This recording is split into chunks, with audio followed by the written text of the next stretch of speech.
I'm so excited to chat with Mary Scott today on the Awaken Feminine podcast. Mary is an online entrepreneur and author of Run, Mary, Run, a 37-year-old dream. And her purpose is to encourage insightful growth in those who desire effective personal transformation. And I know she has so much love and wisdom to share with us today. She's joining me all the way from Noosa, Sunshine Coast in Australia. Yay, an Australian guest. Welcome to the show, Mary. Oh, welcome. Thank you for having me. What a treat. And it's good to see you again. Yes, lovely. I'm so excited because just a little background story about how I met Mary. We met, 2017. Yeah. And that was when I first met Mary, and I went, oh my gosh, this lady is a hoot. I love her. She's so fun. She's just got this beautiful personality. And then I got to know Mary more over the next few years. And then we kind of went off in different directions, but here we are again. So I'm so excited for our conversation because, you've actually said something to me that's made a big impact on my life. You probably don't remember because you've had so many conversations, but I'm getting a bit teary because I don't think I've ever said it. But I remember we were in Thailand and I can't remember, I think it was during a break, we were at a business conference, and you said to me, we were talking about business, and I was not quite sure where I was heading at that time. And then you said to me, what if vulnerability is your superpower? Because I'm like, oh, and then I went, oh, okay. Because I'm, someone that's quite happy to open up and share my experiences. So, I was just like, that really been sitting with me. Oh, well, I didn't expect to cry. No, I think it's lovely. Yeah, I think it's authenticity is really lacking these days. So it's beautiful and it's palpable. And you know what? Isn't that amazing that we were sharing that? I think that I love that you've taken that on, because I created the saying, vulnerability and strength in vulnerability. Because, vulnerability, generally speaking, out there in the wide world is very misinterpreted. Sometimes words like weakness get associated with it. Yeah. And if you're watching this, go back and just watch the vulnerability that was exposed here today, because I think it's such a beautiful strength, and that's why I would have said it. It's your superpower, really. Thank you, Mary. Gosh, that's a great start to the podcast already. So let's get started. I always, before we dive into the journey of my guests, I always like to ask this question, because my podcast is called the Awaken Feminine podcast. So what is your definition of an awakened feminine? Oh, my goodness. I love that word, awaken, because so many people are asleep. So many people are missing their life, missing their potential. And I think being an advocate like you are, to be awakened, is a beautiful thing, because, there's different ways to wake us up, isn't it? We get a big shake. We go somewhere and we have this really deep aha, and we go, that's it.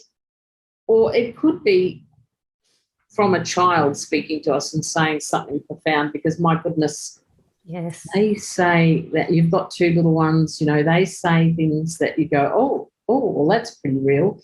And speaking of authentic, aren't they the most authentic people on the planet? Because they tell you how it is. And I think I'm a great advocate to be awakened as well, because, and this is a pretty strong thing to say, I think it's probably over 90% of our population are really asleep. Mm. And the more that we can shine the light on being awakened, and awakened to me is about having a deep awareness, and also be willing to tap into your greatness. Yes. So many people don't. They just, go along mediocrity. Oh, my goodness. So that was a bit of a long-winded answer, but I think being awake and awakened is a beautiful thing, and there's so much potential in that.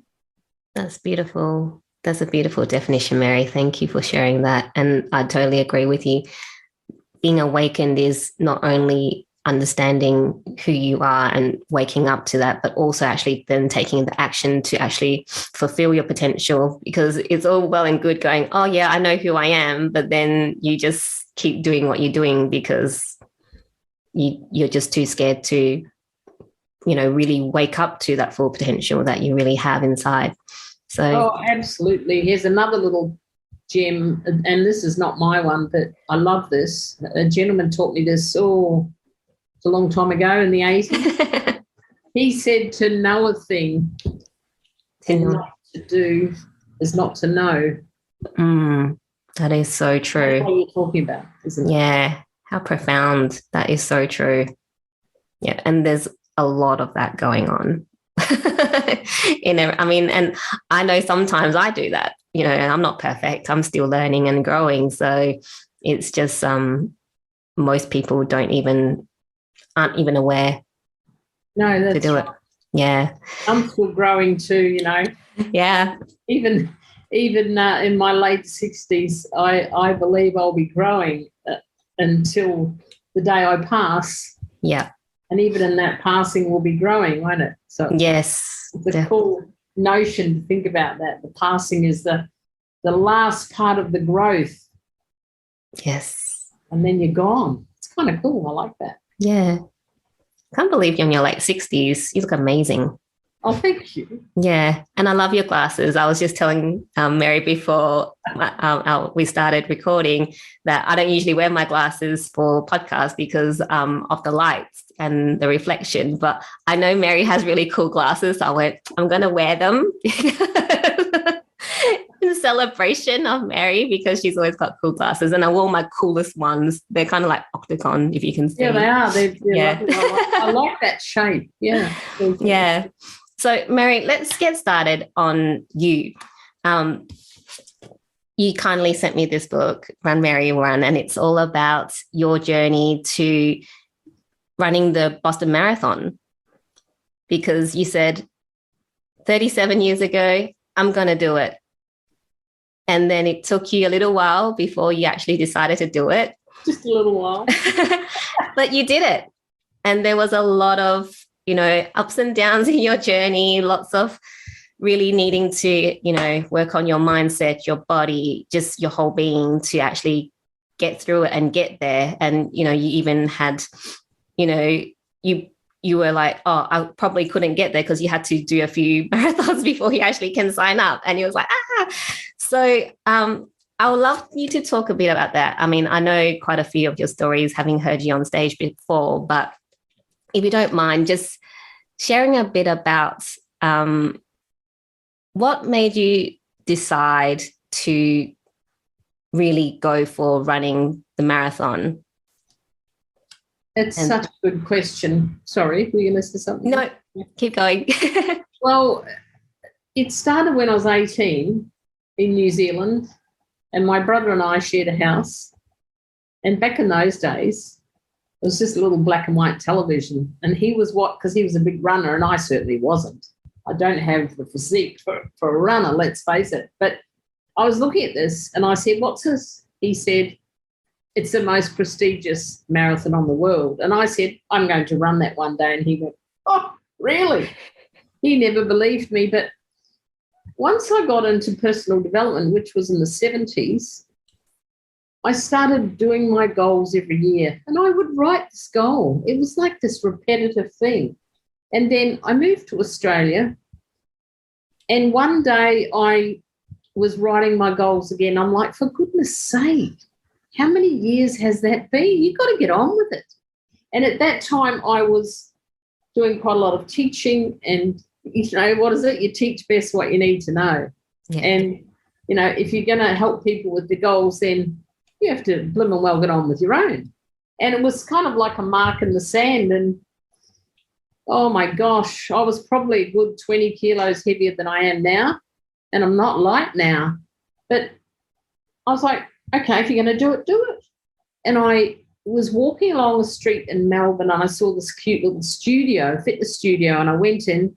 This lady was there and I went right up to her. I didn't know her, and I said, do you think I could run a marathon? And she said, have you got a pulse? And I went, yes. Her name was Michelle. And so we started. And in the beginning, I was a bit embarrassed. I used to go out running at night because my running always looked like walking. And then I just got into it, and it just became a passion because I realised that there's so much time just to reflect, visualise, just be with myself. And I had no clue. Okay, I had no clue what was involved. And this woman wrote me plans and things. And my first half marathon was in Melbourne. And I was like, wow, that's huge. How am I going to do the big one, And incrementally I worked up to it without going into all the details. And then I started to decide, okay, it's going to be 2010. That's the year I'm going to do it. So I started to find out, what do I need to do? And at that time you needed to run a previous marathon that was recognised in that whole loop of famous marathons, I suppose. And I needed to run 4 hours, 24 minutes. And I'm like, oh, wow, that's never going to happen. Yeah. And so I thought, oh, well, something will happen. I had this very strong belief. I knew intuitively it was the right thing to do. And I met a woman at Melbourne Half Marathon. She had this big sign, Boston Marathon tickets, I think it was.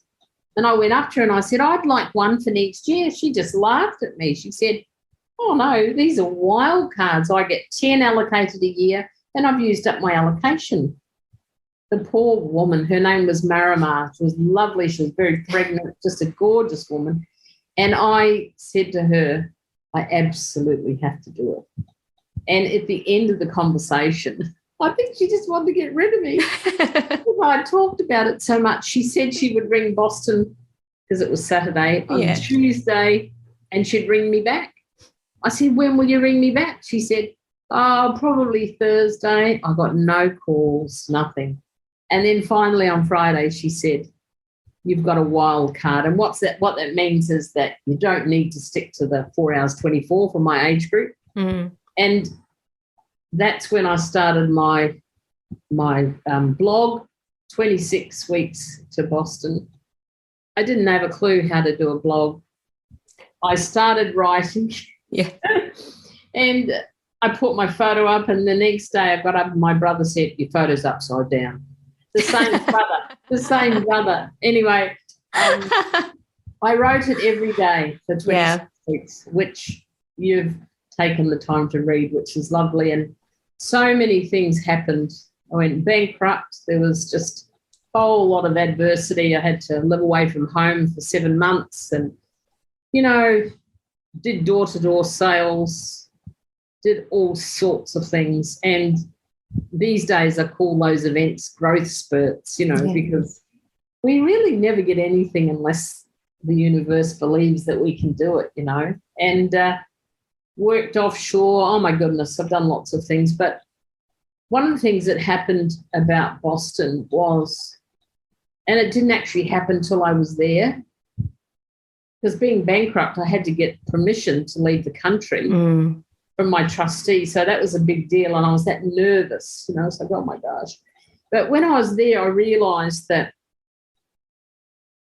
as long as I'm clear, as long as I've got the right mindset, I had this huge kind of realisation I could do anything I like. It was sort of like, I can walk on water, It was so defining, and it was a beautiful, beautiful realisation. And it took me, I think it was almost 5 hours, just to give you some idea, to do that marathon. And I did one in New Zealand because that's my home country. I decided to do my first one there.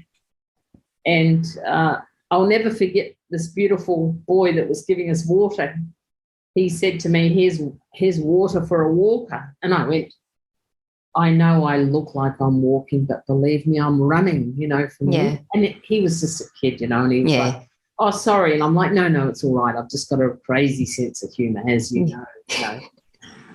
So there's lots of things like that. And, I kept that.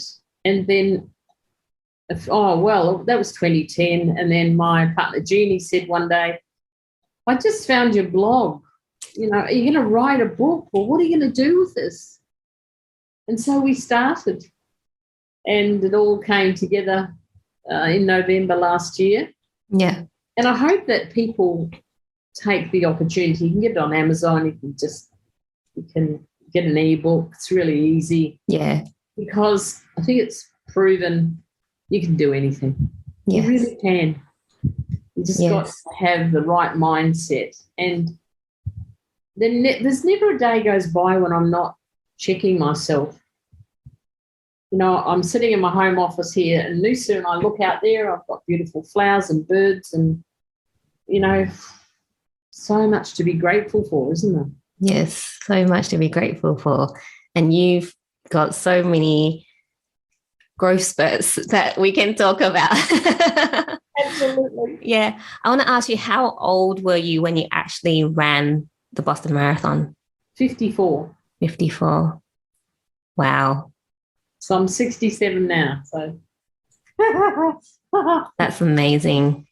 And really, like you said, goes to show it's really all about mindset and believing that you can do it, and then really taking the action. And that has to do with mindset too, because some people take actions for like 2 days and then the action stops. But to train continuously, I mean, your blog is like 26 weeks out. So that's commitment to achieving your goal.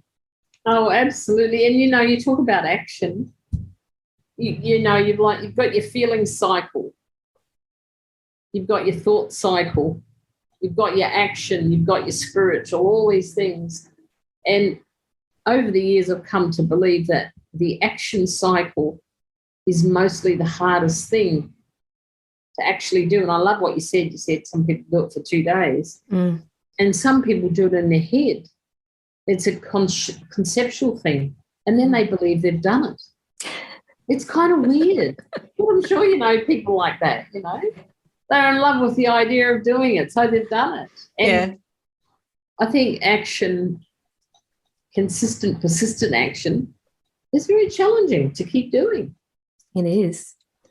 It's building a habit, so that it becomes something that you just do automatically. And a lot of people, myself included, have habits that are not great for growth and creating a better life, or for health or whatever it is. And it's just remembering that we can always break habits and we can create new ones, so that the good habits then become autopilot, and then your life keeps continuing to get better. So yeah, it's really cool.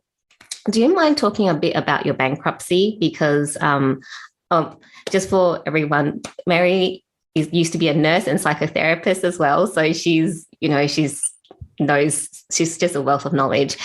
And but I want to ask you, what happened? Oh, great question. And thank you for asking. It's funny, we're talking about vulnerability, and when you started to ask me, I was like, I could feel myself. And I was like, we reversed there and rolled. But I've forgotten what year it is, may have been 2007. I closed my psychotherapy practice in Melbourne because I wanted to move up to Queensland where it was warmer. And at that time, we had a very successful multi-level marketing business that was doing exceptionally well.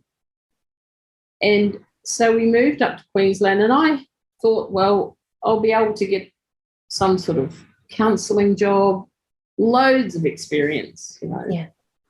And 500 applications later, 3 interviews, I was like, wow. And I learnt some lessons. One was no one wanted to employ a woman that had mostly worked for herself and had a mind of her own and had an opinion, let alone someone my age. And I was like, oh, I was quite surprised when I didn't hear back. But then I thought, I must keep track of this. 100, 200, 300 applications, because I was born to do what I do, so I knew I wanted to continue it. And almost simultaneously, that company that we were involved in changed the compensation plan. So we went from having a very good income to almost nothing overnight. Wow. And at the same time, there was the Black Saturday fires down where we used to live. And we had team members there that lost their homes, and they were pivotal people in the business. So it was all part of a big story, a big picture. And, I think if I'm absolutely truthful, I probably could have made better business decisions. And that's only a retrospective thing because I'm a great one to reflect and, what could I have done differently. But to wake up one morning and know that I was totally insolvent and there was nothing that I could do and there was no money and that was it, was chilling. And we're also in a new state, didn't know anyone, didn't know how we're going to pay the rent. It's kind of like everything just came together and the walls just fell down. That was exactly what it was like. And I remember crying and talking to my friend on the phone, and I was just so upset. I was like, how did this all happen? It was like dominoes, it just went, and she said, for goodness sake, get up. I was so annoyed with her. I was like, I'm not one to cry, but I was just so upset. And she virtually just gave me a kick up the backside and said, well, what are you going to do? And 2 days later, I was out selling door-to-door vouchers. I met this great man and selling vouchers to get your car serviced.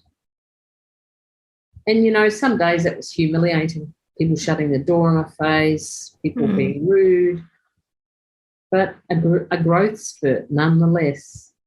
And then I went and I think it was $20 an hour selling holidays online. And I was working with all these 20-year-olds that some of them were high as kites, and we were there and, it was hilarious. It was all cold calling. Yeah. And when I started to do it, my heart was, oh, my gosh. And then I don't know. And then one day I met this woman that I knew from Melbourne. It was when I started my personal development journey back in the 90s. I was fortunate to be involved with a personal development company in Melbourne, and this is where I met her. And she said, come and work for me. So I went down to her place in country Victoria, and she said, oh, stay at my house if you like. And we were both very strong-minded women. And I said, oh, this is a bit tricky. You can't live in, anyway. Yeah. But I worked there for 7 months. I didn't go home in all that time. But my goodness, it kept us going. And a very good friend of mine just gave me her car and said, have it for as long as you need. And I ended up buying that car off her. But once again, the Boston Marathon was all in that. I was training down in Gippsland. Those early morning runs, they were very soulful. I was very connected. I learnt some really powerful things. I actually did a boot camp because no money, had no money. How am I going to go to Boston? What are you thinking? And people said that to me. They said, you're not going to be able to go to Boston. You've got no money. I'm like, I'll have the money. I was very, very clear about what I wanted. I did this 12-week boot camp at this wonderful place, and part of the winning prize was $3,000, and I won that prize. Wow. And there was my airfare, actually, that wonderful woman that gave me the job and who also sacked me. just had a lot of graces, a lot of learnings. She paid. Was her Christmas present. She paid for my airfare. Wow. So and along with the $3,000, that's how I got to go to Boston. So looking back, it was a blessing. And when I think of my friends that lost everything, just had their shorts and T-shirt and their dogs driving out of down their drive and their house exploding behind them, like I had nothing to complain about, really. So a time of great lesson. And, I thought I'd never work online again. I truly did. I didn't want anything to do with it. I thought my mission was to get a job and, but I think I've been an entrepreneur for a long time.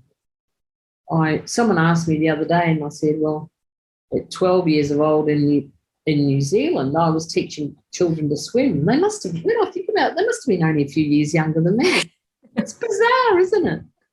But I found something a few months ago, a cutting from the local paper, and I just read this little story about this 12-year-old, and I was like, oh my gosh, that was me. That's crazy, isn't it? That is.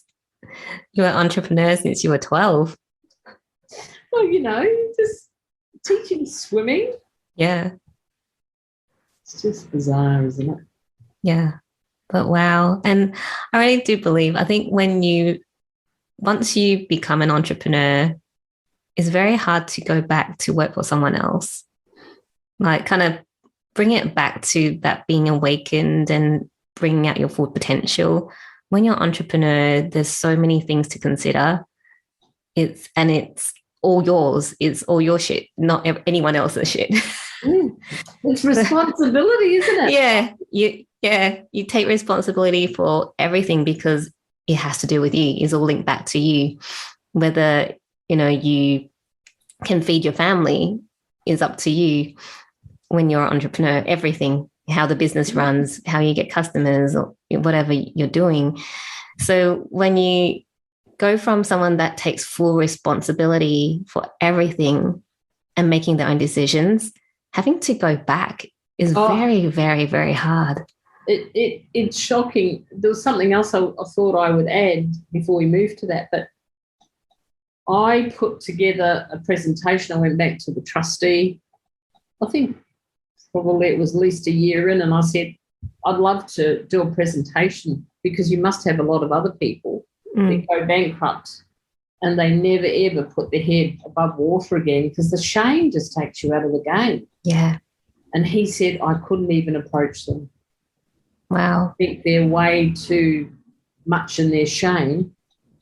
Because I said we can have a private room and we'll just make a little event, because in those days people used to get together and have little presentations. Not like now we've got this. Yeah. Which is just amazing. But I was like, oh, okay. And, of course, you think about shame, I read a book once, Healing the Shame That Binds You, by a guy called John Bradshaw. It was a long time ago, but, he says when you have those shaming events as children, I know this is digressing, but I love this book. It's very heavy duty, just a warning. That when you have them as a child, you just need to tap into them again as an adult, and then you go down the shaming spiral. And I'm guessing, especially these times, there's probably a lot of people that, for whatever reason, have lost their business, insolvent. And I think that we need to extend a hand to those people more and more because they're everywhere. I know they are, but we don't know that because they're hidden. Yes. And it's hard to reach out when you're in that state of feeling shame and guilt because you don't want to expose yourself. You don't want to be vulnerable. No, absolutely. There's that word again. Yeah. Yeah, a bit of a theme, doesn't it? Yeah, because when you're like, oh, I lost everything. How could, they start beating themselves up, and then it's then going down that spiral where they don't even know that they can actually climb out and do something about it. So very blessed that your work has been in psychotherapy and you have that strong mindset about you to be able to go, yes, you know, you had to cry out. I mean, it's totally understandable that you had a cry for a few days and then getting back on your feet, you know, working in jobs that you felt like was, you know, door knocking. You have to build thick skin, right? Cold calling, you have to build that thick skin.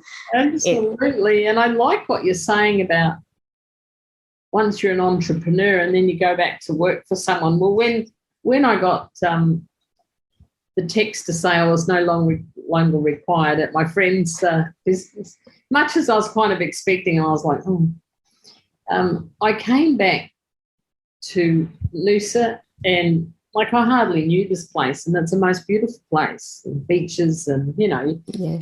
So I didn't really want to leave it, but I thought I have to do something, and I ended up in mining, for goodness sake, as a security medic up North Queensland and open cut mining, and I had an amazing experience with underground mining as a security medic.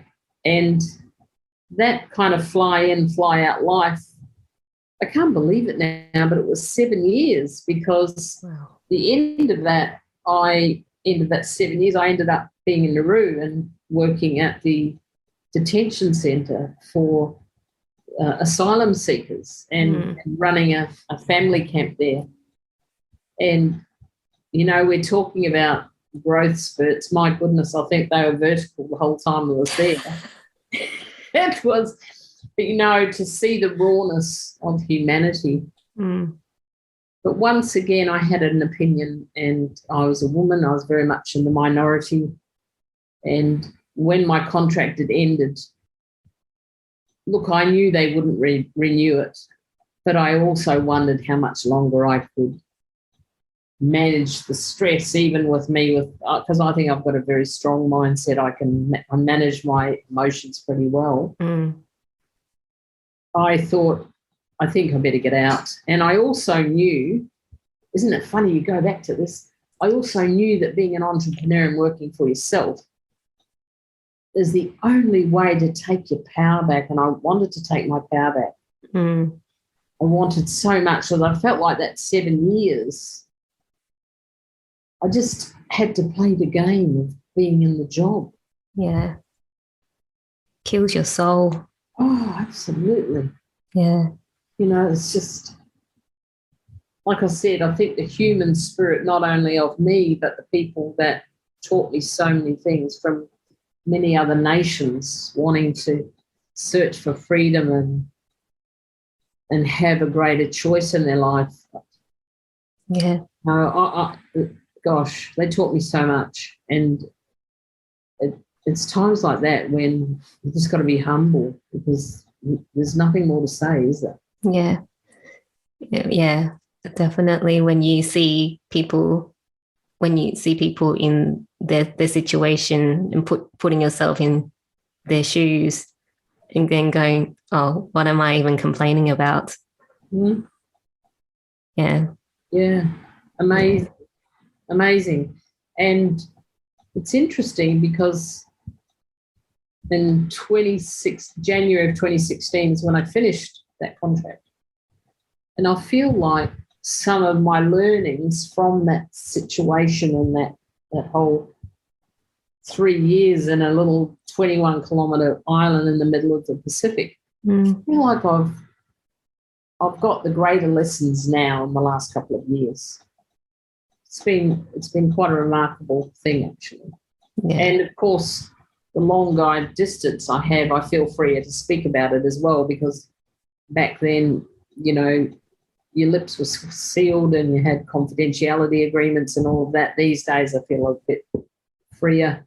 Yeah. And I think I have a deep, deep commitment to being who I want to be more, do more, and make a difference more. So I think, if I've got an opinion about it, I'm going to say it, you know. Yeah. Yeah, definitely. I want to ask you, Mary, if you don't mind sharing, you know, your story is of resilience, being able to get back up when you were, you know, down at your lowest.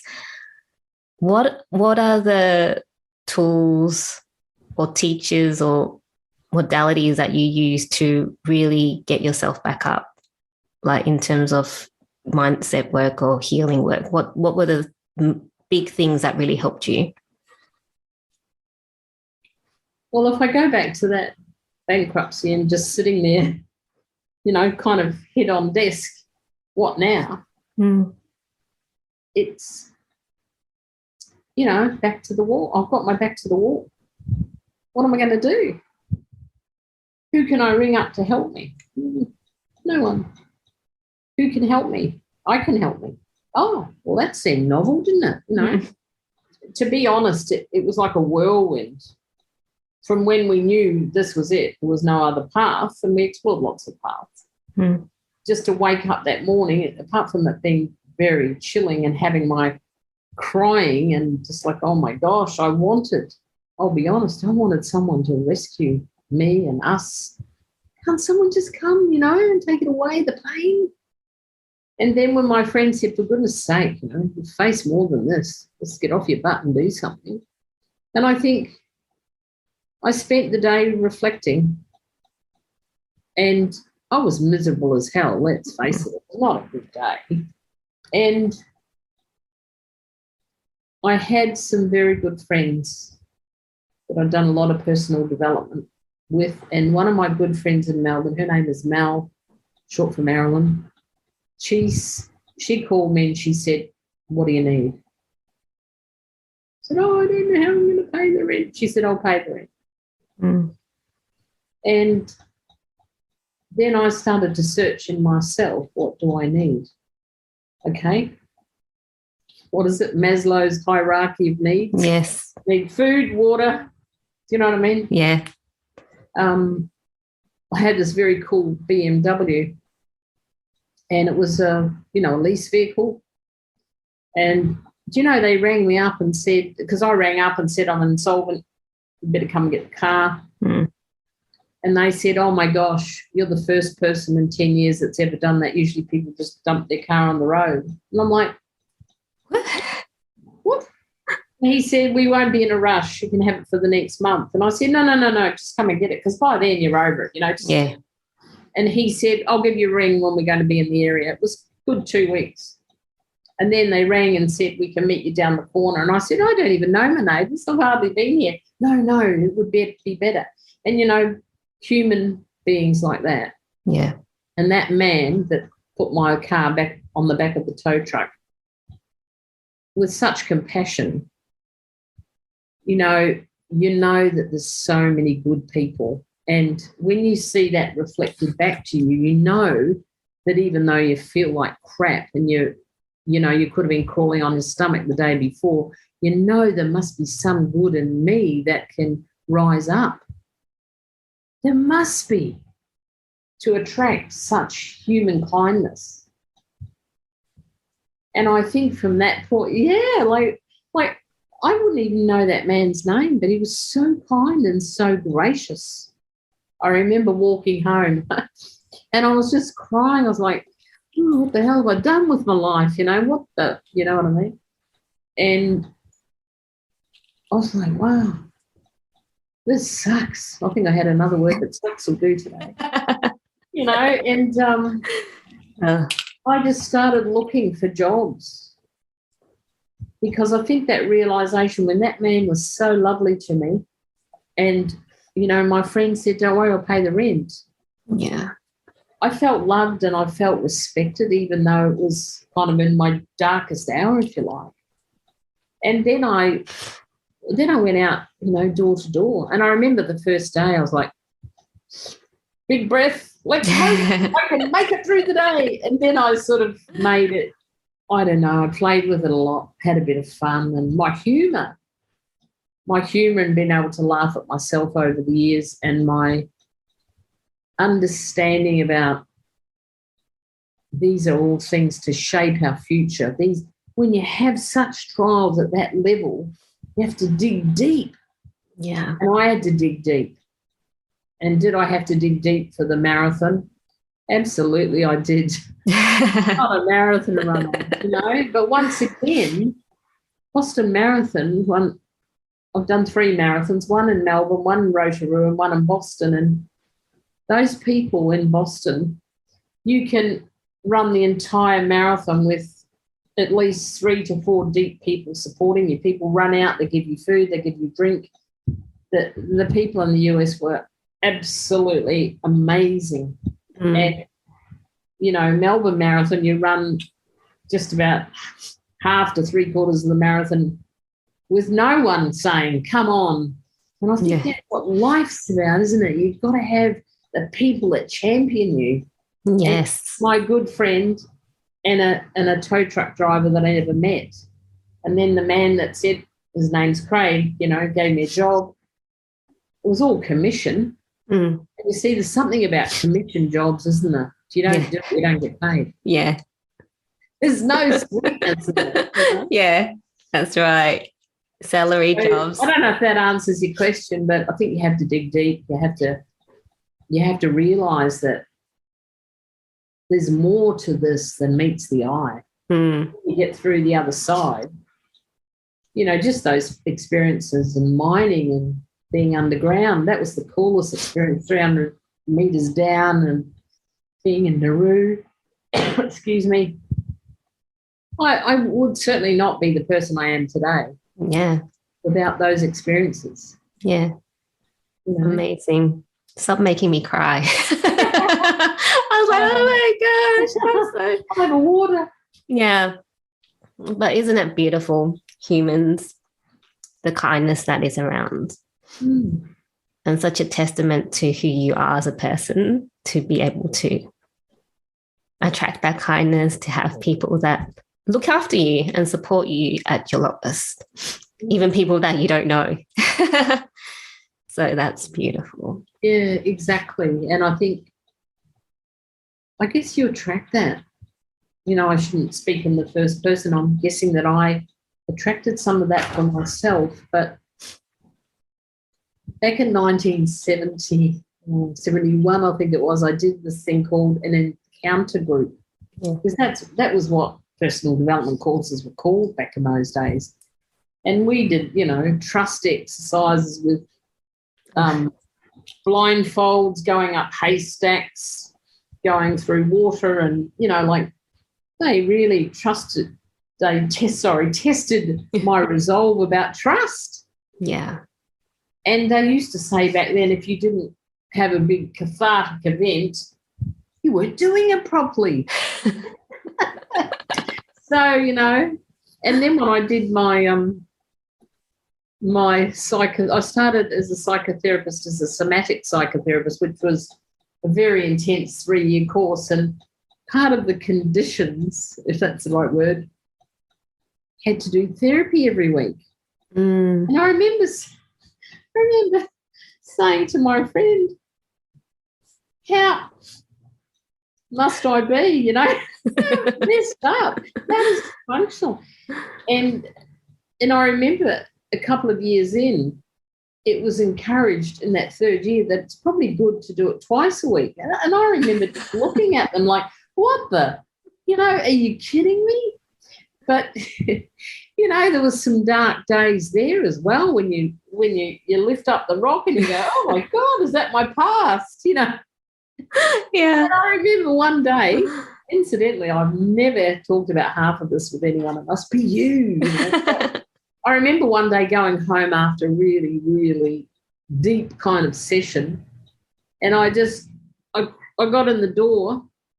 I lived on my own, and then I was just on the floor. I was just curled up. And I was like, what's the purpose? And I just stayed there till I felt safe enough, I guess, to get up. And I remember thinking that day, okay, well, is that your darkest hour? Is that what it's like to be like that? That you've got to curl up in the fetal position? And then these days we talk about happy places, don't we? You know, let's go to our happy place. It's such a common thing. It makes me giggle. But is it powerful? Absolutely, it's powerful. Yeah. You know, I remember being in Hawaii once in that multi-level marketing company I was in. we walked through the bush, and one of the men said, "Mary, come over here."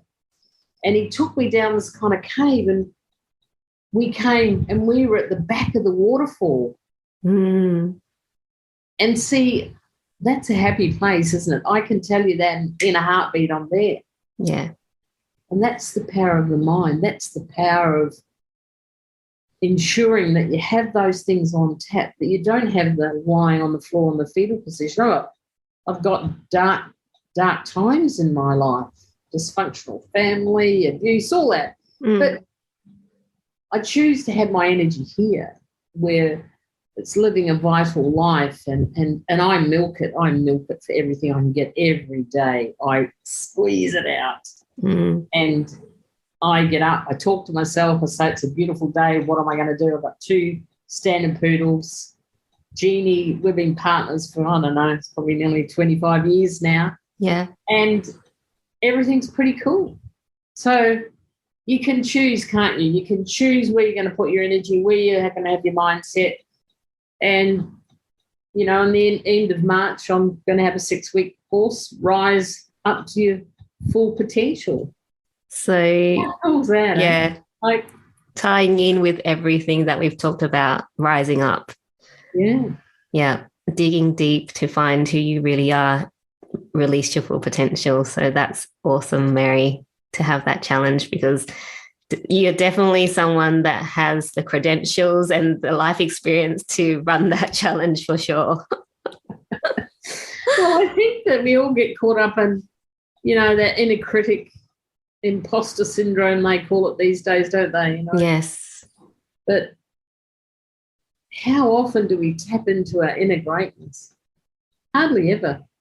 And what is it, the tall poppy syndrome that Australia is famous for? Certainly not in America. That's not been my experience.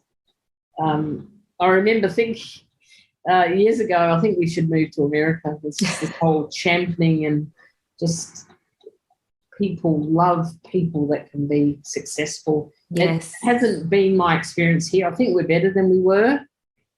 And I think that we could do and this is opening a can of worms for another day perhaps, but I think women could do a lot more for women.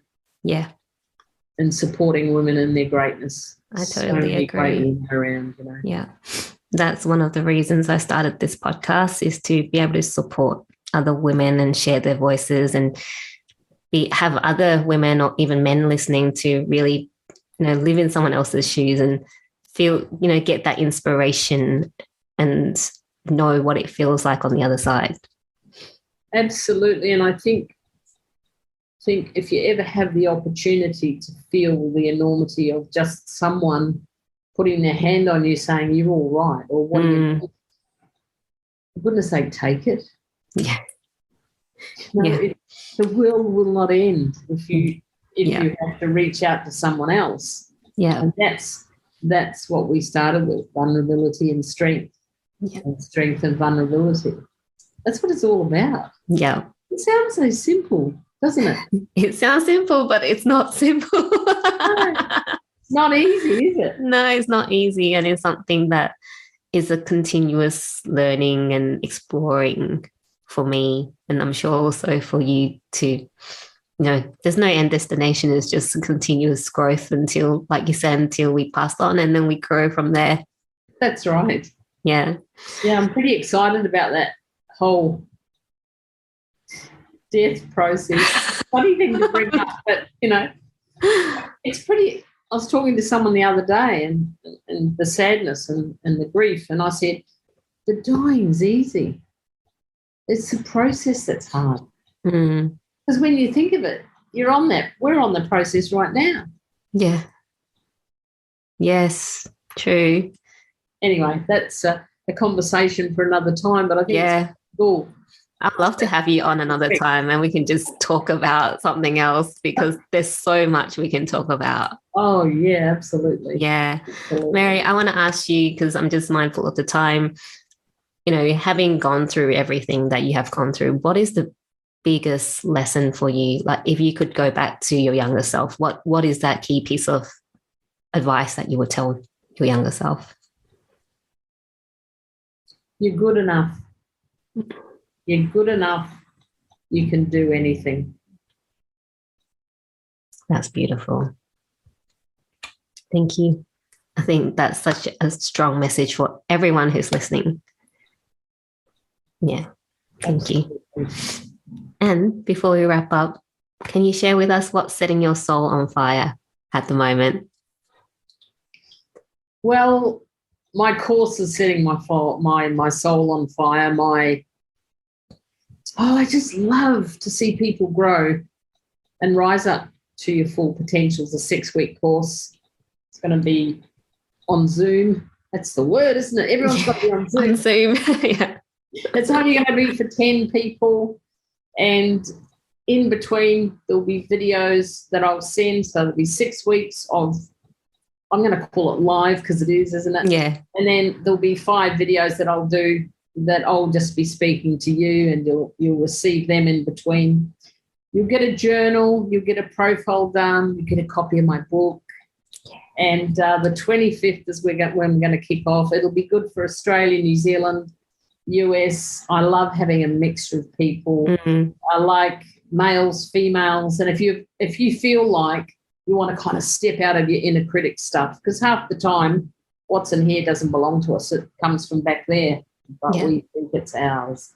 And have some practice about discovering your inner greatness, and you want to do more and be more, then come and join me. I'm a very passionate woman. Yes. I've had passion all my life. You know, that 12-year-old must have had passion. Teaching swimming, I was probably a bit bossy, really. Well, I can promise you, if you do anything with Mary, it'll be a lot of fun. So, yeah, definitely. Mary, thank you so much for sharing your love and wisdom with us today. If people want to find out more about you and how they can, join your challenge, or how they can work with you, where should they go? I'll give you my link to my landing page. You can go there and book a call, and that can be either one-on-one mentoring or join my course, or just say hello. I'm here. Yeah, beautiful. I'll have all the links and everything in the show notes so then people can join and reach out to you. Thank you so much, Mary. Oh, no, thank you. I love you lots. I love you too. Soul. You're a beautiful soul, and it's lovely to connect again, even though it's probably very much a public. But it's great. It's really lovely to connect with you. Yes, thank you. You're very welcome. Take good care. Thank you.